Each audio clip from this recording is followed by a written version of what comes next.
Hi, I'm Charlene, and I encourage women to be proactive in dating.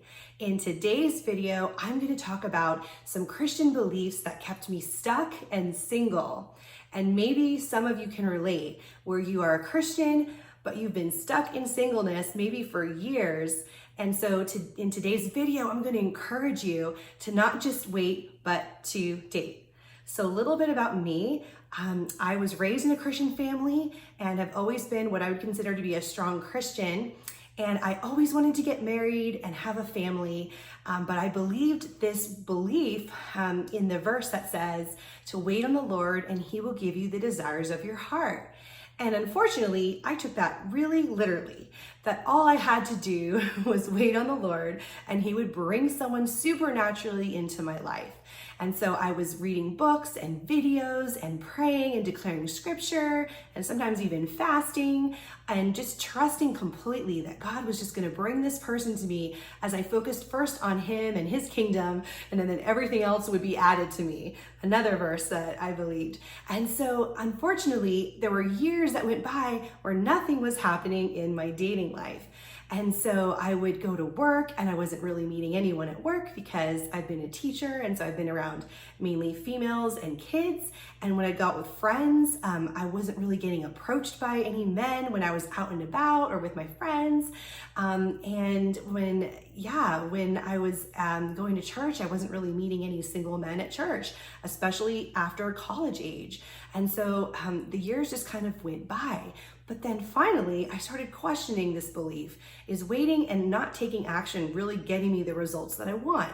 I started to realize that it doesn't even really make sense to just wait for something and not take action, because in no other area of life do we act like that. If we want to get in shape, we go to the gym and we eat right. If we want to make friends, we go out and we meet new people and we're friendly. So in every area of life, we take action to see results, and dating is the same thing. And so once I started to realize that, I started to get moving in my dating life. I started to take responsibility for my inaction. And so I want to encourage you today, if that's you and it's been a difficult journey of a long time of just being maybe at home, praying and being single and not really moving in that area of your life, I want to give you 3 things that I think will really help you to get unstuck. So the first thing that I would recommend that you do is just to acknowledge that you do have a part to play. Take responsibility for your part in being inactive in dating, and know that you can now take control and feel empowered to make changes. The second thing I want to encourage you to do is to set goals for meeting new people. So look at how many men you are meeting per week. Is it 0? Is it 1? What is that number? And I want you to set a goal for how many men you want to be responsible to yourself for meeting that week. So maybe that's, I'm going to meet 5 new men this week. I'm going to start a conversation at Starbucks in line when I see a guy. Maybe I'll say, hey, do you know what good pastry is great? What should I order? What's your favorite drink? Maybe when you're at the gym, you ask how to use this machine.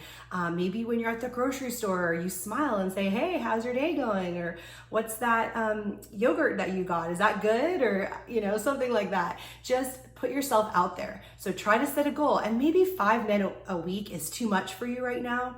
Maybe just committing to start a conversation with one guy this week somewhere. Maybe that's where you can start, but start making progress.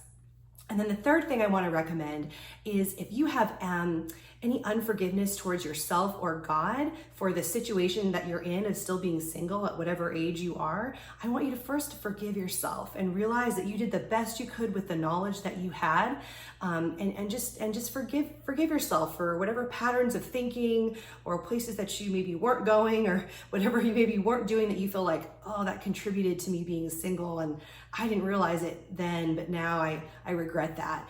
So just take this as an opportunity to release that pain and just really forgive yourself for that. You did the best you could. And then secondly, forgive God. A lot of times, God is perfect and he didn't do anything wrong. But a lot of times we think, God, you were supposed to give me someone by now, or, I really trusted you and you didn't come through. And we can sometimes have just such pain and disappointment in our heart, and sometimes even anger, because we're like, God, you said wait on the Lord and you give me the desires of my heart, and I believed you for that.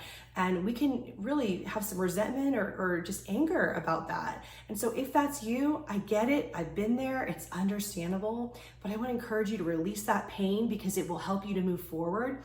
And maybe ask God to show you how to have a balanced view of dating where He has a part in it and supernatural things happen, but you also are taking steps and maybe trying things you haven't tried.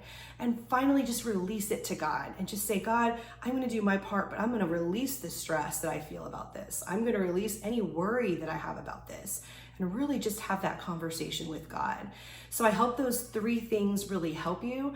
And just to review them again, first thing was to take responsibility. Second thing is to set goals for meeting new men.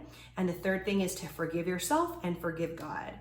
So I hope you enjoyed this video today. If you did and it resonated with you and you feel like it helped you, I'd like you to do me a favor and like this video. That will tell me that you want me to make more videos with similar content. And I'm looking forward to doing that and really sharing the things that I've been learning in my journey with you to help you. So give me a like, and then don't forget to subscribe and turn on notifications so that you hear about all my future videos that are coming. So thank you so much for spending this time with me, and I'll see you in the next video.